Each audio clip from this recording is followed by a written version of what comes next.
Hey, thank you all so much for joining us here for this special conversation here on 6 Plus. We're here to talk about domestic violence. We know recently there were two that just happened in Killeen.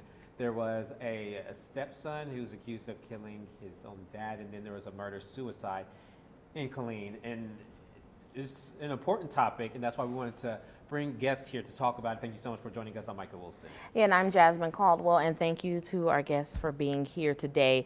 With me, we have Miss Toni Ringgold. Thank you for being here. We have Rosalinda Gates, daughter of Keisha Gaither, okay, and Charelle Davis. And thank you, ladies, again for being here and being open and telling your story. So Rosie, Yes, ma'am. we'll start with you. Most recently, just a few days ago, your mother, Keisha Gates, passed away in the latest murder-suicide, and so sorry to hear about that. Let's just start from the beginning. If you can tell us about your mother, who was she in this community? How the best I can explain it is Keisha was Keisha.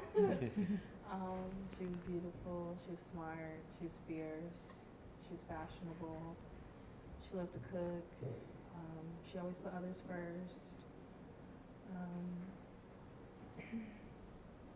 She's very strong, very stubborn, I'd say. She was just a woman I inspired to. Not knowing your mom, I will say, seeing the community. Loved her and respected her. I was just telling Jasmine here at 11, I got a message from someone from Germany. I was wondering, what is it about? And it was about your mom, and it really just shows how far-reaching she was and what she meant to people. I want to ask, how are you doing in the middle of all this right now? I'm trying my best. I'm trying my best.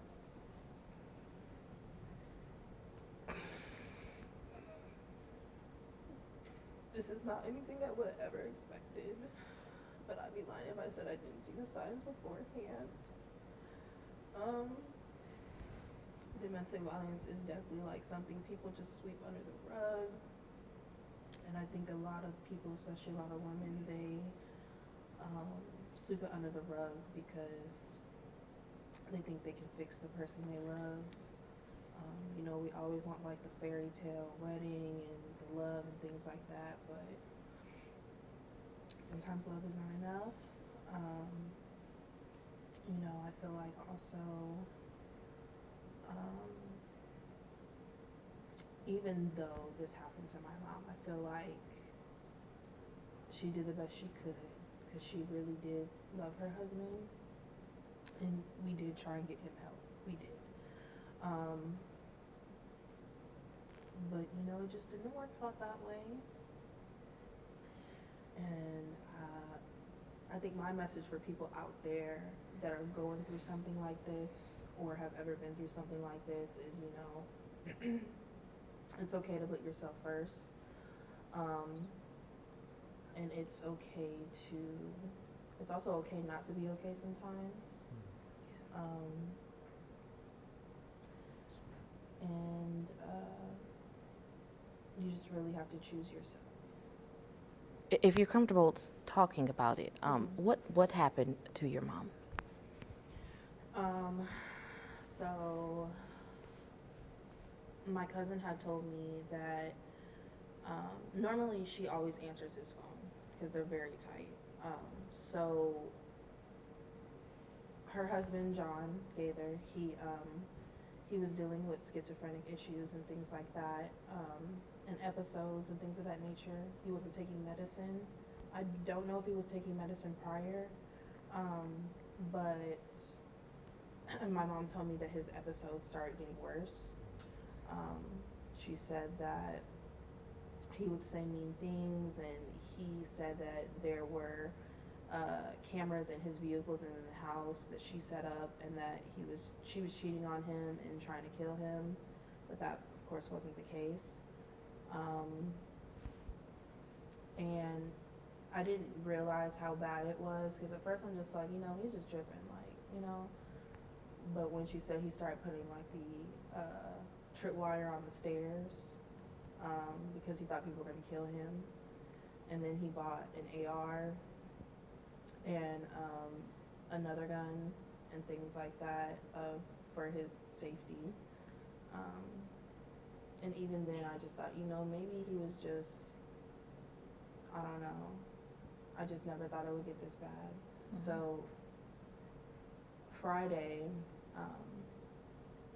from what my cousin said, she wasn't giving him any money to go to the smoke shop because, he liked to smoke.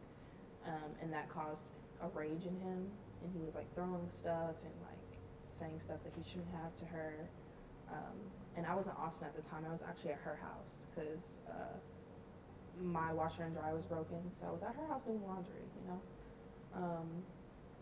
And so my cousin, my brother doesn't live in Killeen, so we weren't there. But my cousin called my brother's girlfriend and was like, hey, can you go to the house and see if, our mom is okay? And the reason of her going there in the first place is because her computer for work was messed up. And then I think she just wanted to check on John. So she went there, and my mother's girlfriend went there, and she said that the door was unlocked when she went there. So she called my mom's name. She said, Miss Keisha. And she didn't answer. So she went further inside, and that's when she saw him. Okay. I was an hour away. I had to drive home in the rain. Mm-hmm. And it rained so hard when I got there. It rained so hard. Mm-hmm. It's unimaginably tough to just lose a loved one, let alone a parent. Mm-hmm. You unfortunately not being there in the moment. I know that had to be very, very, very difficult. I kind of want to gather your thoughts of, in our way, it probably felt like forever driving there. I felt like I failed my mom. And then, and you did not. You want to make that clear. You did not fail your mom. You did not. You didn't. You didn't. It's not your fault. You didn't. You didn't. It's not your burden to carry. At all. Okay. And we do appreciate you for even being here to share this with, because this could really help so many others. So I really do thank you so much for even sharing this intimate story with us. Tony and Charelle, I do want to ask you ladies as well. You both have experienced domestic violence from a significant other. If you ladies wouldn't mind sharing your story. Tony, I'm going to come to you first, and then Charelle, I have something specific to ask you as well. I want to first reiterate to you, you did not fail your mother. This is not your burden to carry. Your mom made her choices. Okay? I need you to get it. Okay? So, my story parallels with both Rosie's story and Charelle's story. I'm a two-time domestic violence overcomer. I was in a marriage for 10 years that started off with a lot of verbal abuse, a lot of gaslighting, emotional. It didn't get physical until about 8 years into the marriage. And by that time I had 3 children. I was at school full time. It just started my business, and it just didn't seem real, but I left. Thing is that after I left, my ink wasn't even dry on my divorce before I got into another relationship. And this relationship felt a lot like my knight in shining armor. My first marriage, he was my first everything. I hadn't really dated a lot before him. And this person that I met, he was completely different, or so I thought. And so, ironically, just past weekend, I actually met Miss Charelle at the Shades of Purple Domestic Violence Ball. In 2018, I was crowned as an overcomer, and I was sitting next to the man that I thought was my knight in shining armor, but on March 5th, 2019, he almost took my life. And if it wasn't for the fact that my 3 children broke down the door, I too would not be here. And my children would think that they had failed me. So I need you to know that you did not fail your mother. Your mother made her choices. Okay? And so, March 5th, 2019, I told my then fiance that I could no longer be with him anymore. He was a closet alcoholic. I found out later that he had a history of abuse with women. And we would break up, and then I would feel love, and maybe I can make it better. Maybe I can show him the love he never experienced before, because you gotta understand, with domestic violence, it isn't always bad. As a matter of fact, it's good most of the time until it's not. And so I was just trying to love him, right? And at that point, I had made a choice. I said, this is like a repeat of what I've already been through. I can't put my kids through this anymore. I gotta go. I can't close the door and act like everything is okay. My kids know something is wrong. And so on that day, it was, ironically, it was raining that day too. And it was just a weird day. And my kids called me. They had come home from school, and they said, you know, his name, I'm not gonna mention his name, but he's acting weird, mommy. And so I was at my business. I canceled all my clients. I came home, and he was sloppy drunk. And this is after he told me that he wasn't drinking anymore. I went into the garage, and it was a tarp covering a slew of beer cans. And I'm like, so you've been closet drinking this whole time? So we went into the room, we closed the door, I looked him in his eye, and I said, listen, I can't do this anymore. I'm not gonna just kick you out or nothing like that, but I have to end this engagement. I can't do this anymore. And when I said that, it was almost like something had snapped. And his whole face changed. He like a completely different person. And he said, the old me is coming back, and he began to choke me. I urinated on myself. I defecated on myself. The whole, you know, like at the end of a movie, like back those old movies, and you see the little screen start to, that's what started to happen. I'm feeling myself leave. I see my children's faces. All the things that they talk about, it actually happened. And I'm like, God, not like this. And I couldn't. He was too strong. He also showed some schizophrenic tendencies, things that weren't there, people that weren't there, accusing me of cheating, all these things that weren't really there. And he was killing me. And my 3 children, who were 12, 10, and 7 at the time, broke down the door in my room. My son, who was 12, has epilepsy.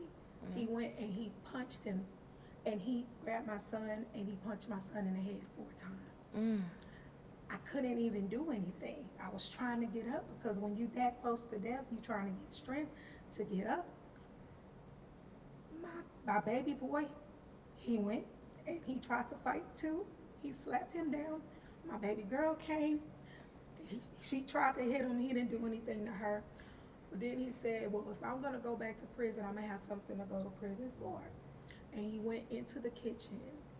The way that the house that I was living at that time was like a shotgun house, like they say, it's just straight shot.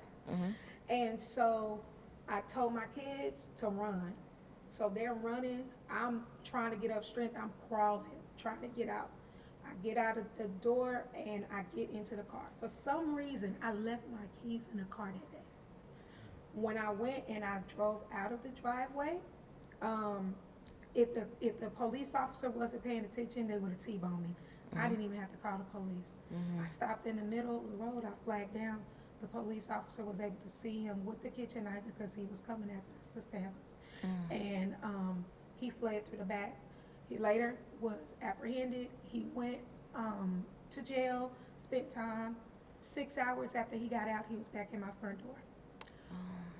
Then I went through the process again. They put him back in, and I have not seen him ever since. So I want to say something really important about that. I'm explaining the story in detail, but I really need It's so funny you said choose yourself, because that's literally what I've been wanting to say throughout this whole process. Sometimes we feel like we can love people. We feel like we have enough capacity to give. And we may have a lot of love to give, but you cannot fix a person. You have to choose yourself. You cannot pour from an empty vessel. And the understanding that even if you don't feel like anybody loves you, you have to give that same love that you would give to someone else, give it to yourself. You got to choose yourself like your life depends on it, because your life depends on how you choose. And so I want to thank you so much for coming and sharing this, because honestly, people need to hear this. And people need to understand that it wasn't always bad. There are different signs that you can look for. Sometimes people, me and Charelle talked about this, sometimes people are in domestically violent situations and they don't even realize it, because nobody's punching them or nobody's hitting them.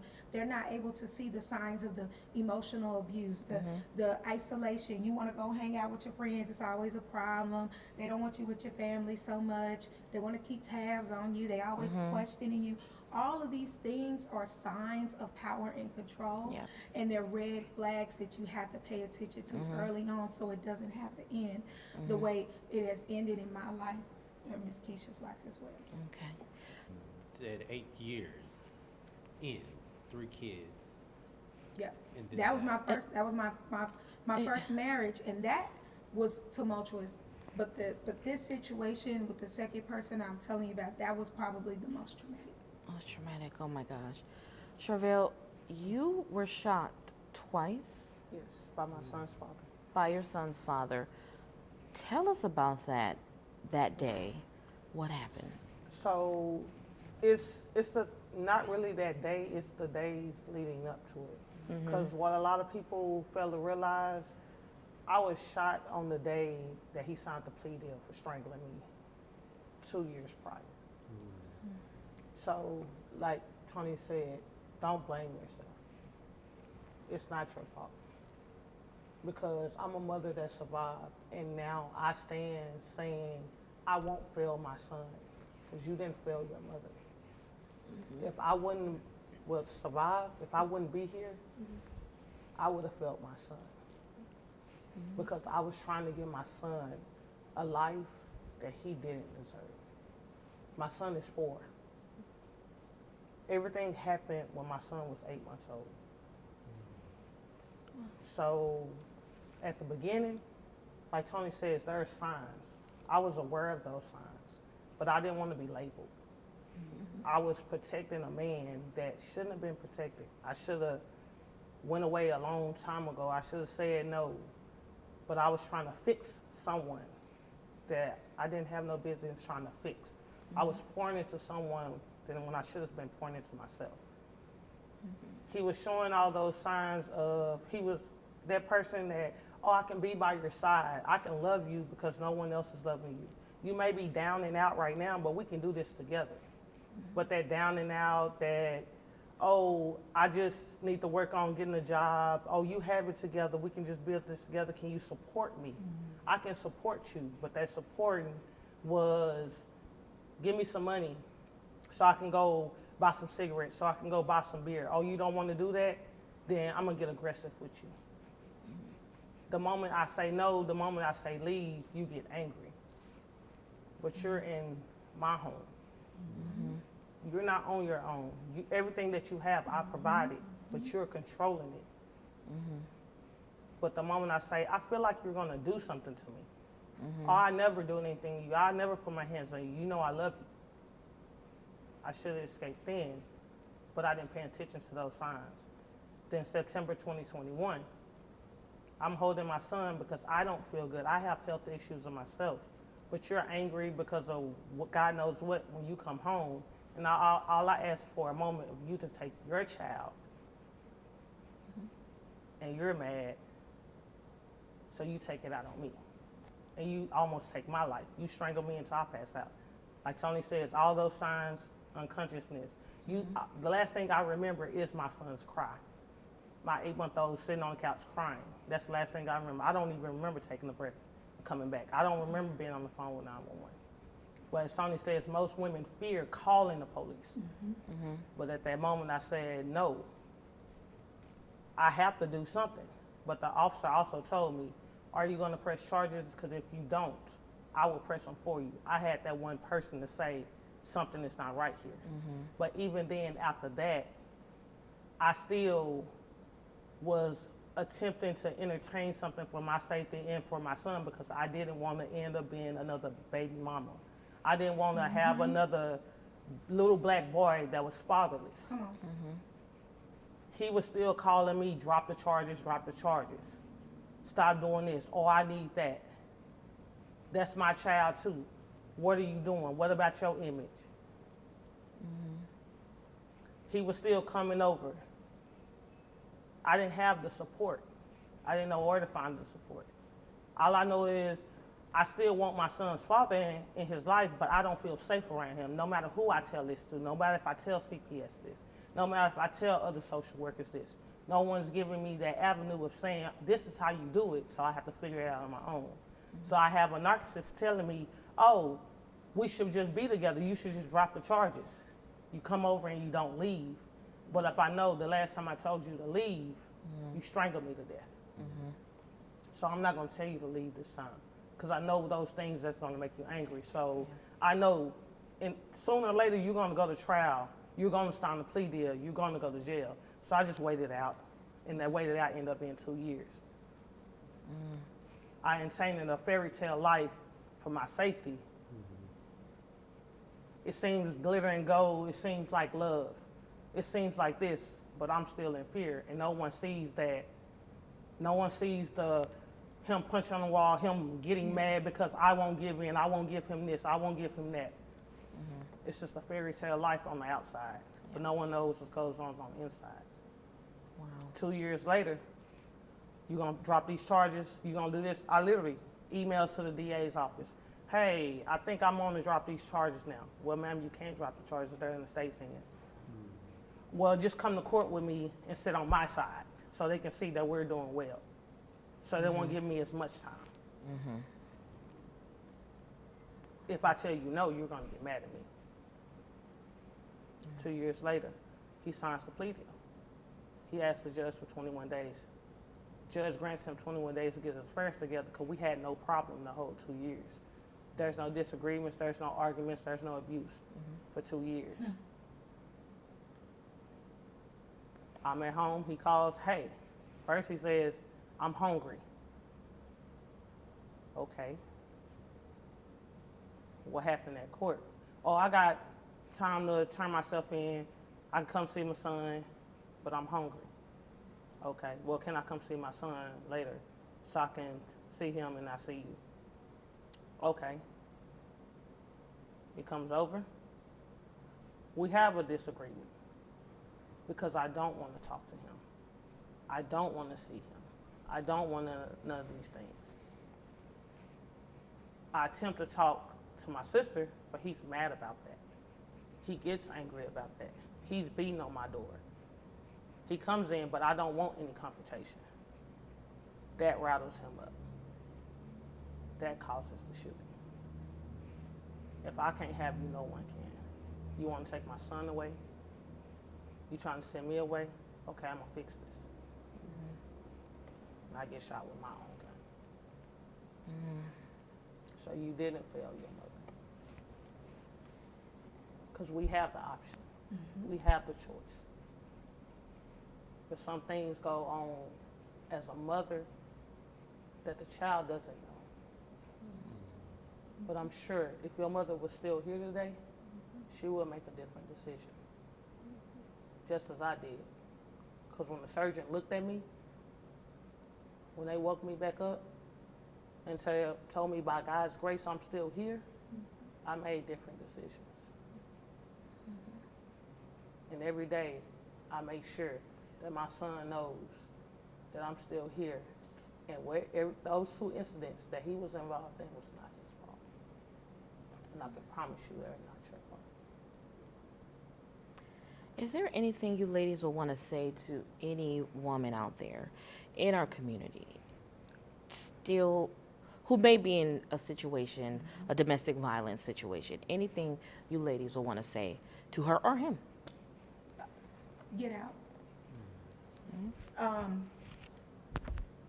There are so many layers. We could probably do a whole 3-hour segment talking about the layers. I think that especially in the African American community, there is a big stigma with police. I am a child of an incarcerated parent. My father was incarcerated for almost 33 years. He didn't come home until I was 35 years old. So the idea of me calling the police is very, very difficult, right? So you have this idea of not wanting to put a black man in prison, not wanting to see a black man in handcuffs. You have the idea of wanting to keep that family. You have the idea of embarrassment. You know, here I was married at one point, had the perfect little family and all the things, and it looked great on social media, which we know a lot of that is all smoke and mirrors, the facade of happiness. And then I'm in this new relationship, and I've overcome that, and I got a new man, and he loves me, and so now he's everywhere. And now I'm realizing and I'm seeing the flags, and it's like, well, what are people gonna think? Now I feel like I'm the failure. We also live in a society that blames the victim.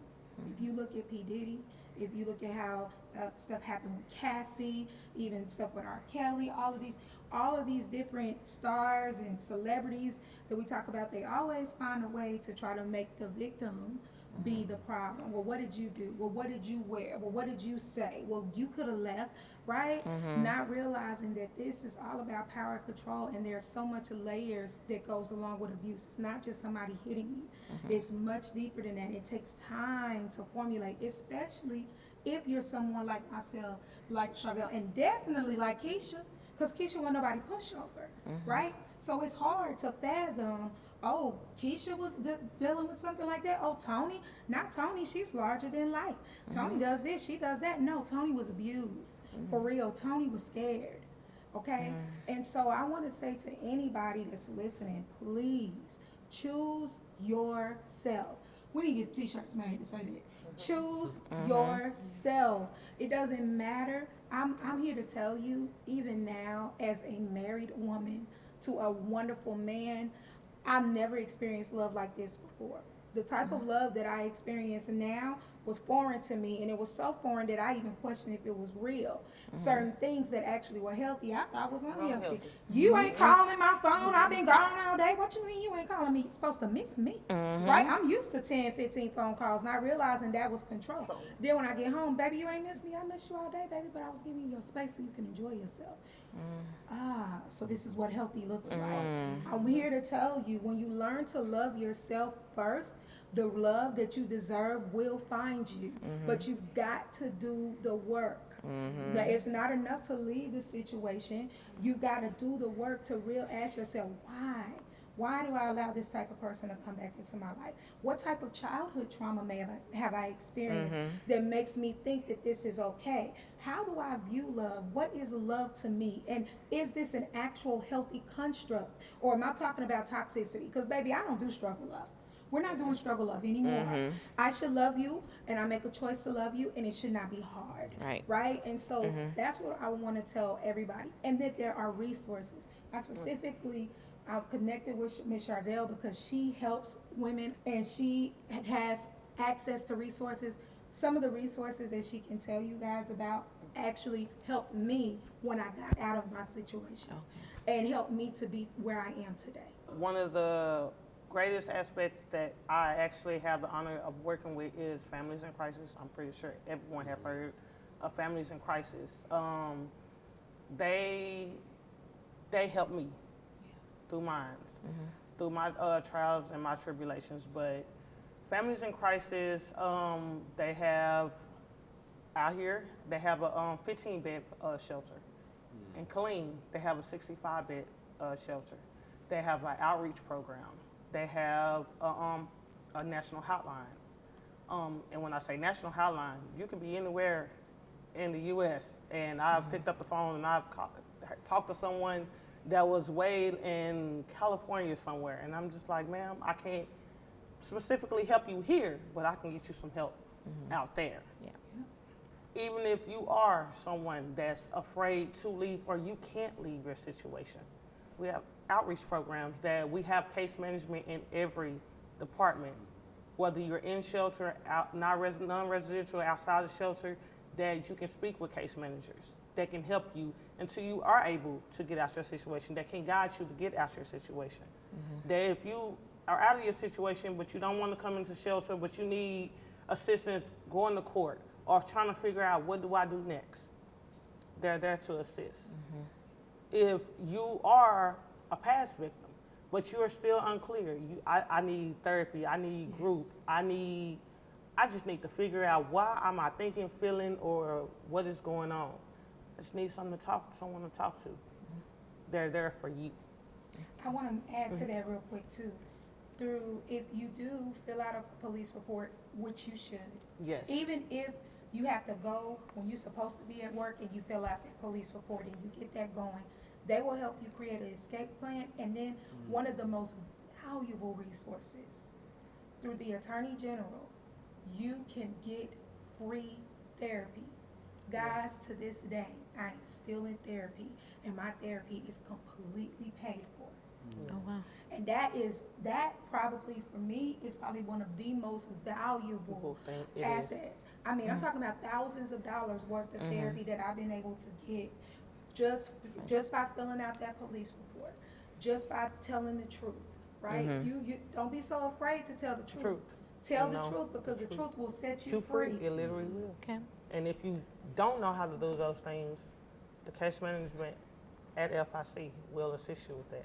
They will walk you through the process, take you to the facilities, meet you at the facilities. They will be that voice for you.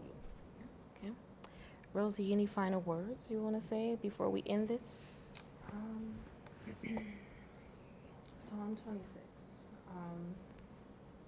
and I know a lot of women that I've went to school with in Killeen in the Central Texas area that go through things like this.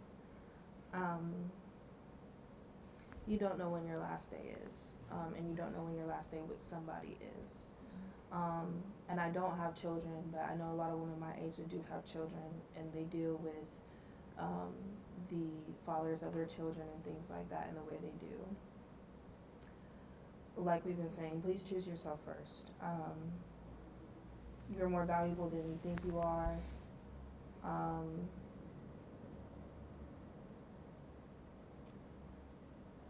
People are more people that you probably don't even know think you're more valuable than you think you are. I didn't even know all the people my mom knew, and I knew she knew a lot of people, but I didn't know the extent, and my mom was so valuable. My mom passed away at 44. She had me at 17. 44 is still not enough life. So please just choose yourself first. And if you feel like you can't talk to anyone, talk to God. If you've never talked to him before, I promise you he'll answer you. I promise you he will. He will give you signs. He will show you the way. He'll even introduce you to people that you never thought you could even be in connection with that will help you. Talk to him, lean on him. He will understand. And just choose yourself first. Okay. Thank you so much. Thank you. Your mom was for sure loved. Like the community loved her. Yes. Yes, She's for such sure. an amazing woman. I want to say too, this nice little frock you see, I actually bought this from her. Yeah. So I wore this in honor of her today. She's really that girl. My mom has done many fashion shows. Yep. She's worked with a lot of people. She's been at Paris Fashion Week. Wow. And I'll definitely showcase that and things like that for her, because I just want her legacy to live on, and hopefully, one day I can be as fashionable as her. Oh, I'm sure you already are. Yeah. Yes. Well, thank you, ladies, so much for taking the time to come here and to speak to us about this. And again, Rosie, we are so sorry for your loss. Thank you. Yes, ma'am. I thank all of you for letting me come and speak, and I I just hope this is a blessing to somebody else to change.